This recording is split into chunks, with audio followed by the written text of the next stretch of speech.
And this morning, we're hearing from both sides of the aisle following President Donald Trump's record-long State of the Union address. Trump focusing on several major issues, including foreign policy, immigration, and the economy. National correspondent Atra El-Nashar has more on the president's remarks and the response from Democrats. President Trump spending the bulk of his 107-minute State of the Union address talking about the economy, specifically the cost of living. The President of the United States. President Trump kicking off a marathon speech with a victory lap after a year and a month back in office. We're winning so much that we really don't know what to do about it.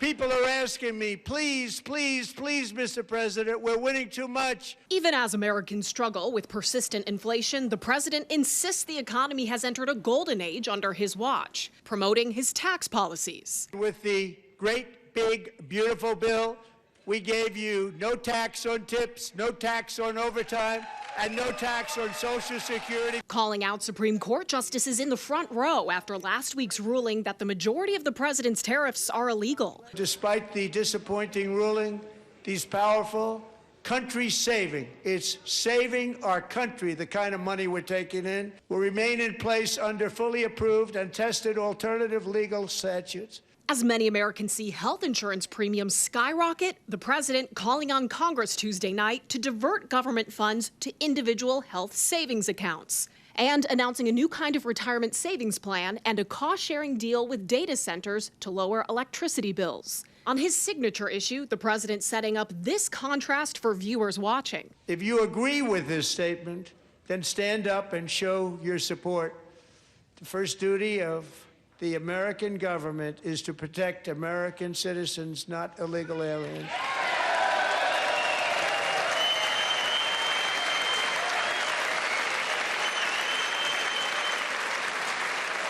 You should be ashamed of yourself not standing up.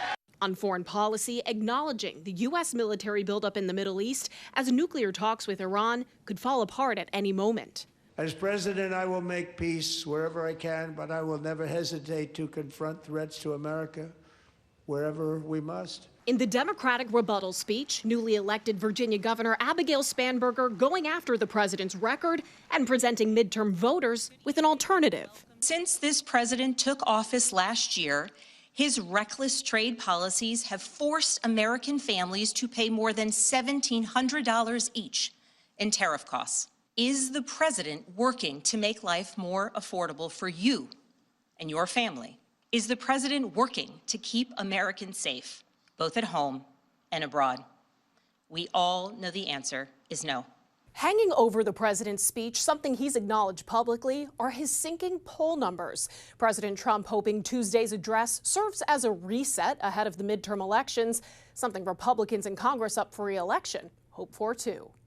On Capitol Hill, I'm Atra El-Nashar for the National News Desk, America's News Now.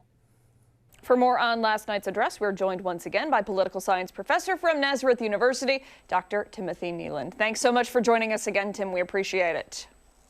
Sure. Thanks for having me. All right, so you were kind enough to join us around 6:30 this morning. We kind of broke down the major points for the State of the Union. For somebody who's just waking up now, they're catching up for the first time.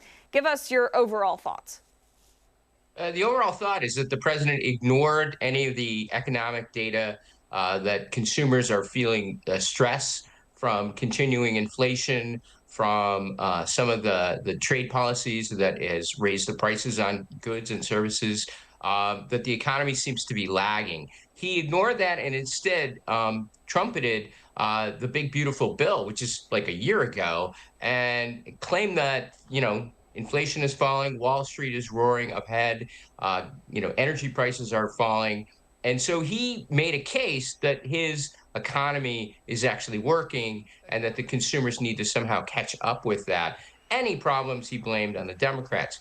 Democrats, meanwhile, really just asked the question, are you better off than you were a year ago? Are things really getting better for you? Do you feel safer? Do you feel that the economy is in good hands? And poll numbers leading up to this speech really showed they do not. That, the number of people that think he's doing a good job on immigration or the economy is, in the high 30s. whereas 60% of the country is just feeling that he's not making the right policy choices. So last night was his chance to try to show that he is in control and command and that he can lead Americans' economic future solidly. But he didn't really touch on that much. There was a moment, at least, when President Trump was talking about the tariffs, for example. Members of the Supreme Court were in the audience, and you would see the cameras cut away to them to see the reaction to them as he was talking about the decision recently about those tariffs that he had before, calling them unconstitutional. What do you make of that statement that he was basically making to them? Yeah, I was actually pleased by this. He was very mild in his reproval of them. He called them disappointing. That is, he had used more inflammatory language right after the decision came out. Basically said they were tools of foreign power, and said that they were unconstitutional. Last night he addressed it briefly, but for Donald Trump, quite mildly. But you saw the facial expression of Chief Justice, John Roberts. He did not look comfortable, but he was going to show up, as was Amy Coney Barrett, who also was appointed by Trump and sided with Roberts in the decision that the tariffs were unconstitutional. So, yeah, they were kind of squirming. He shook Roberts' hands, Donald Trump did, when he came in, but I did not see him shake Amy Coney Barrett's hand at all. So he kind of blew past her and went over to some of the members of the Joint Chiefs of Staff. Tim, curious to know your thoughts on the Democrats who did not show up last night. I know there were some who, decided that they will not they would not attend. Give us your thoughts on that. Yeah, so it's really interesting, and they had a rally. The People's State of the Union, not too far away from the White House, where they gathered together. It was sponsored by Move On and some other left-wing organizations.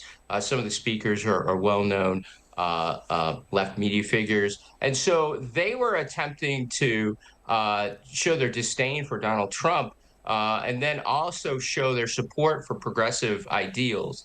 That did diminish the Democratic presence in the Congress during the speech. And then later, they actually had two sort of rebuttals to the State of the Union. You mentioned Abigail Spanberger's, but Alex Padilla gave a rebuttal completely in Spanish. So it's almost as if the Democrats couldn't come together in a unified approach to how to deal with Donald Trump, which actually does not bode well for them going towards the midterms.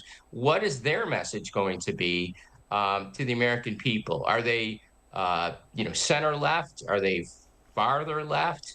I think they need to sort this out. They're still in the wilderness a little bit after the 2024 election. And what I find really interesting is those victories that we had seen, pickups for Democrats after the recent election, was something that Abigail Spanberger actually touched on in her speech, in her rebuttal, response to President Trump. Do you think that the Democrats were able to achieve what they were looking for with her message and her as a figure? I think they were attempting to put a face on a much more moderate Democratic message, right? Somebody who could appeal to those people who had broken off with the Democrats and had voted for Trump. So she did a really fine job on that. She also has some credentials that I think would appeal to people that might have voted for Trump. She was in the CIA, for example. She's term limited in Virginia, so she doesn't really have an election to pursue there after this. So her message could be seen as more credible that way, that she's not attempting to appeal to voters in her own state, but merely to speak as a statesperson for the American people. Tim, going back to what you were saying about the Democrats, being a little bit split, I'm just remembering, and I can't remember which year it was, the paddles that they had and the signs that they used during one of the State of the Union addresses. What do they have to do to kind of get overall support going into the midterms? And then on the opposite side of the aisle, what do Republicans have to do to kind of get all of their supporters on the same page? I think both sides are going to have to try to focus in on local issues because neither side really has a narrative, I think a national narrative that they can sell. They're going to have to try to figure out what is the local issue and how can you then tie successes locally to your political party. What could you say? For example, in local elections here, you could talk about what New York State is doing and how you, as their federal representative, is helping New York State. I think those are the sort of issues that might appeal without then having to worry about having an overarching message this time around, because Republicans really don't have a strong message on the economy, as there were no new policies offered last night. And it is interesting that President Trump had offered his own new initiatives, for example, that he's planning to pursue, but also ones that were previously set up by the One Big Beautiful Bill. Right, exactly. I mean, the interesting thing, there was one point where actually you did get some cross Democrat support, and that was the idea that you got to stop Congress from participating in inside trading. And that was something, there was this idea about a savings account for people who don't have matching funds at their workplace. That was kind of a new idea and a new initiative. But it's unclear if Congress will pick that up going forward, as opposed to in the past when presidents have used this really as a kind of message about, okay, these are our priorities going ahead this year. You didn't hear a lot of that in this speech. You heard much more, for example, in our State of the State address by Governor Kathy Hochul about what you're going to do this year.